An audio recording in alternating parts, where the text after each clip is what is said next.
شرط لگا کر لوگ آتے تھے کہ جو شخص ان کے پیچھے صرف 4 جمعے پڑھ لے اس کے بعد اس کی مرضی، اپنے دوست سے کہتے ہم تجھے کبھی تیرے سے بحث نہیں کریں گے۔ قرآن مجید کی تفسیر جلالین پڑھاتے ہوئے دیکھا ہے بغیر کسی نوٹس کے سامنے رکھے، تفسیر بیضاوی پڑھاتے ہوئے دیکھا ہے بغیر کسی نوٹس کے سامنے رکھے، جامع مدلل جواب دیتے تھے کہ وہ اسی وقت لاجواب ہو جاتا تھا اور وہ الحمدللہ حق کو قبول کر لیتا تھا۔ السلام علیکم ورحمۃ اللہ وبرکاتہ۔ ہمارے بہاولپور کے ایک بزرگ عالم دین پروفیسر عبداللہ بہاولپوری رحمۃ اللہ علیہ،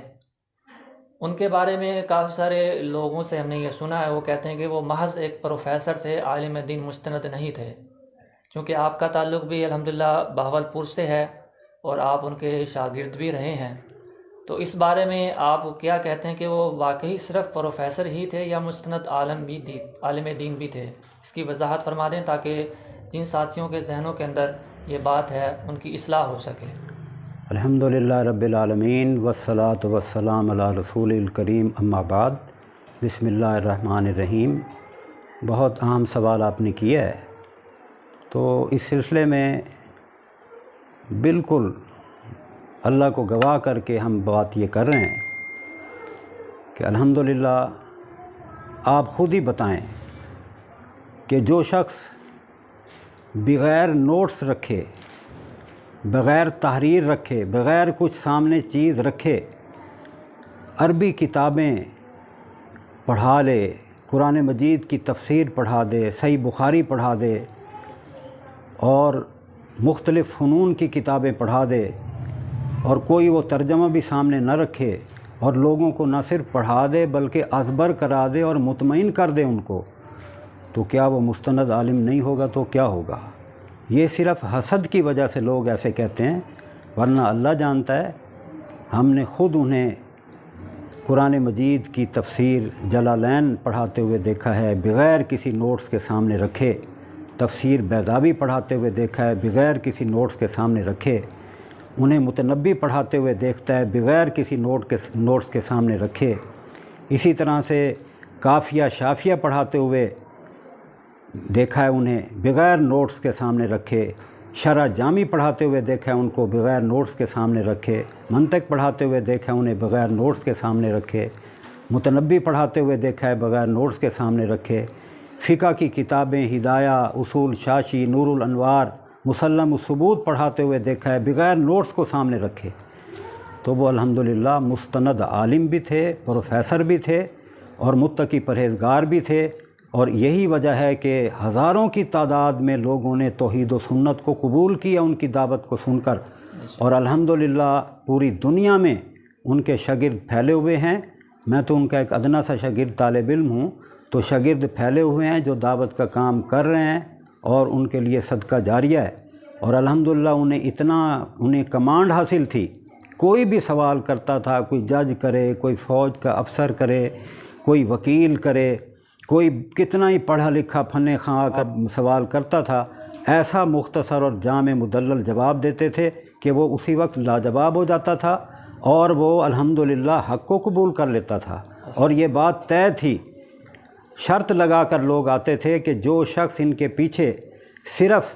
4 جمعے پڑھ لے اس کے بعد اس کی مرضی، اپنے دوست سے کہتے ہم تجھے کبھی تیرے سے بحث نہیں کریں گے، اور الحمدللہ کوئی پہلے جمعے میں ہی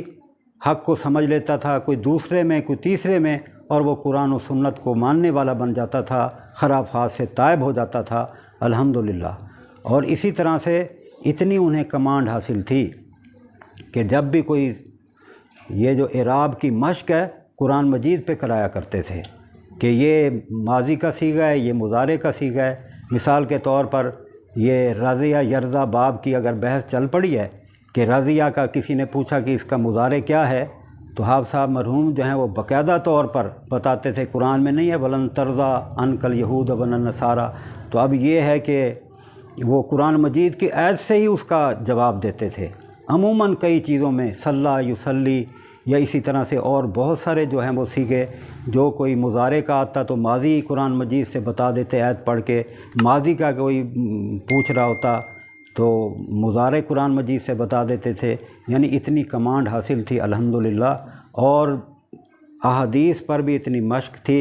کہ اگر کوئی حدیث یا مسئلہ پوچھتا بعض اوقات کتاب کو کھولتے تھے اسی وقت وہی صفحہ نکل آتا تھا۔ بلا مبالغہ ہم یہ بات کر رہے ہیں، اللہ کے فضل سے